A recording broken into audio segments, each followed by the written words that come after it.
Alright, before we get started, let me just light up this blunt.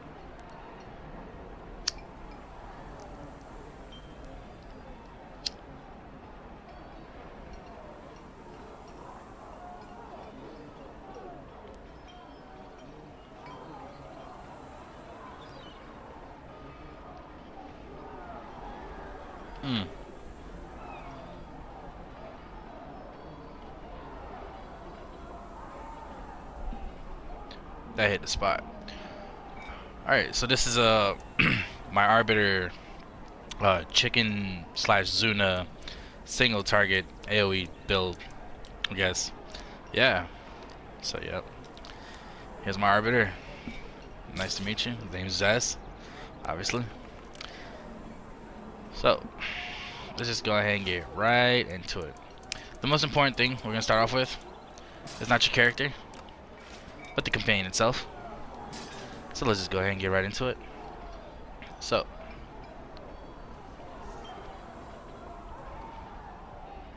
the chicken obviously is a very overpowered companion, and it is getting nerfed next mod, so I'm only posting this video just to post it, really.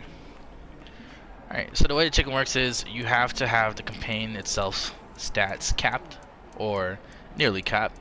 So as you can see, I have the armor pen at 39,000 and the accuracy at 37k. If I obviously go to the campfire here and get campfire bonus, which is well rested, there it is.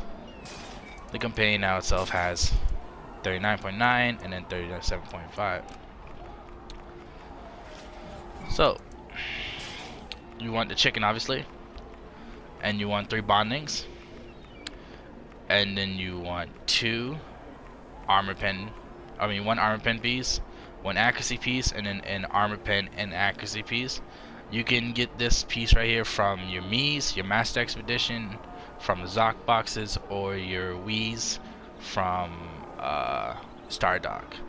You can get these 2 from the Zariel campaign, milestone 4, but I don't know if that's still available, so yep, instead of that you can use where is it?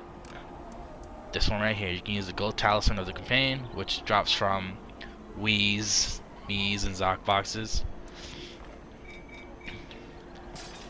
And then yeah, that's basically it. So you want the chicken capped down in the stats. Companion bonuses, I'm running Batiri, Celestial Alliance Presence for the extra 10% radiant damage, Man at Arms for defense and combat advantage, Staldorf for AK combat advantage, and Alpha Compy for more power. The way the chicken build works is that you want to at least cap your stats while you have the chicken stats capped out, so you and the chicken can do the most damage as possible. I'm missing certain pieces of gear, but yep, this is what I'm rocking currently. So I have on the Whispers of the Quiet. This can be replaced with the Helm of the Skyblazer, which drops from Nightspawn. Fiend Forged Hide, just so I can cap my defense out when I'm in a group, and also for the extra hit points, and that's really just about it. Arms, running the Blessed Divine Ray Gauntlets. You can also get the Lion Guard arms, which they're basically the same thing, except this just has a bit more item level. Weapon set, I'm running the Celestial set, or the Zariel set. For main hand, I'm using Conflagrate for the extra damage. Offhand, I'm using Crit Severity with combat advantage, so I can cap out my combat advantage. Yeah.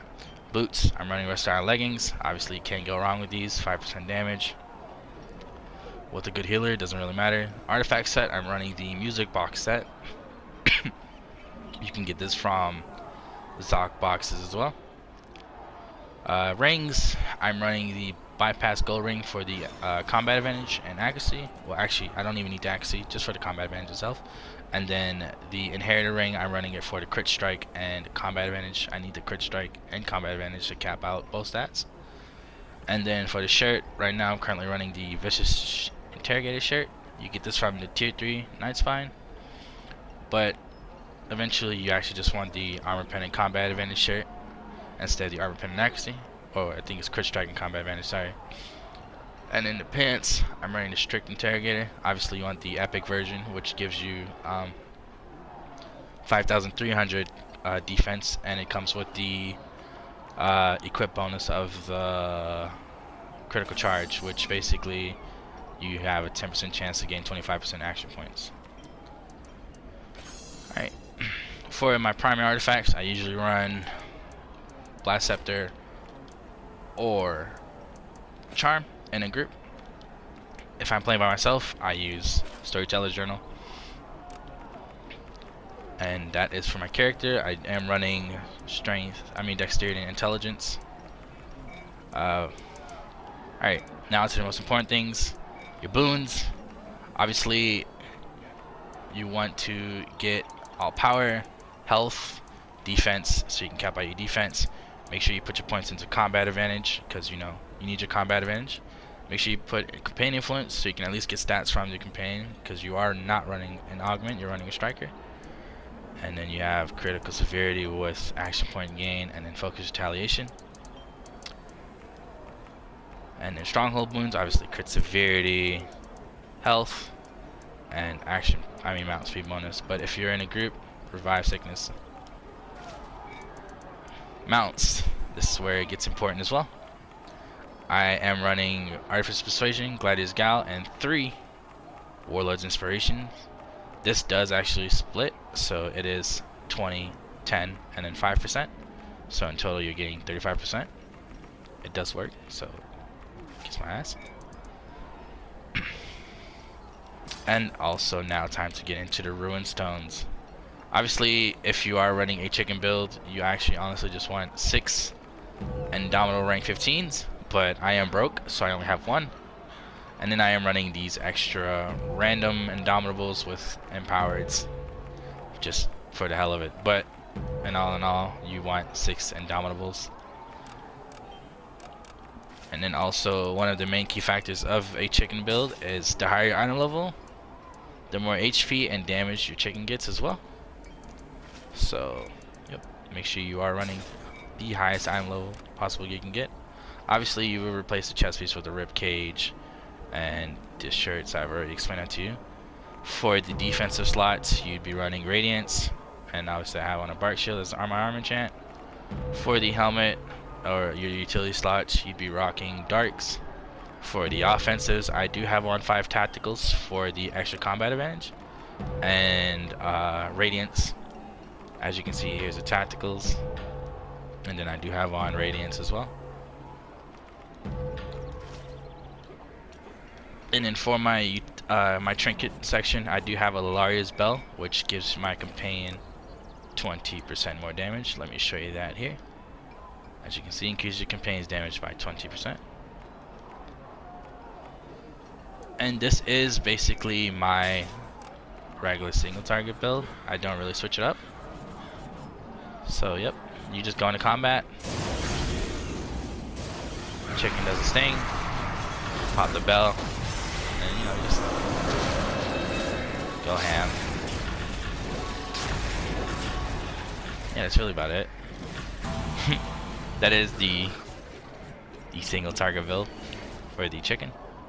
As you can see, the damage itself, it's pretty good. Here, if you want me to repeat the swarm itself, here you go. It'll do it right here. There is the swarm tick, 480k a tick, and it obviously is sporadic, so it can be higher. I've seen it do around 500k, 590k. It's really just random on its numbers. So if you want me to do it again, you'll see here. Show you again. It's gonna change. It's gonna be different this time when it does it. See, this time it's 506k on this one, and then 499,000 on this one. So it's really just random, but it usually just averages between 400 to 500 to fully debuffed around 600 to 700,000 a tick. And then for the Xuna, it's the same thing basically, except it's just a Xuna. And here's the Xuna's damage if you want to see. Go ahead, attack Xuna. Do your thing, girl. There it is, 242 to 225 a tick, with obviously the bleed damage. So yeah, that is the Xuna chicken build. I am also running the Gith. I completely forgot about the Gith. It does give you 5k extra combat advantage. And then everybody obviously knows the Arbiter build. So yep, Conflagrate, obviously go Arbiter. Prophecy of Doom, Daunting Light, and then Forge Master's Flame with Guardian of Faith. Class features Doomsayer for an extra 10% damage when your Prophecy of Doom is active on a target, and then Divine Equilibrium basically gives you 15% damage if your divinity is around half. And then defeats, I'm running Piercing Javelin, Focus Light, Sudden Verdict, Critical Sun, and Perfect Balance. Focus Light, so Forge Masters can turn Daunting Light into a single target attack. Sudden Verdict to get more divinity and random chances to proc Sudden Verdict, so my encounters can do more damage. And then this is just doesn't really matter, so it doesn't really matter. And then Perfect Balance to obviously get my single target rotation on lock when it comes to fighting a boss. Obviously when you do single, I'll show you here what Perfect Balance is. You gain stacks of judgment based off of the encounters you use, or sorry, shifts.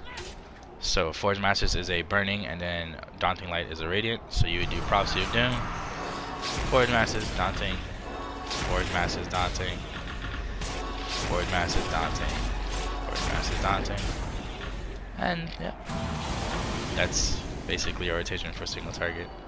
And I don't honestly switch it around because even if I'm in an AoE situation, Xuna can just handle it. So yep. But yep, that's all the just nitty gritties. If you want to see the Zariel spec, I guess, for its HP, here, let me just show you that. Spawn this in, go to mounts, change this into HP. Alright, now I have 461,000. How else did I change? Oh yeah, obviously I went back to this. Put my Blast Scepter on. 468. My Companion. I do take off my Comp Instincts, and I do put on my Energon. So now I'm at 503. And yep.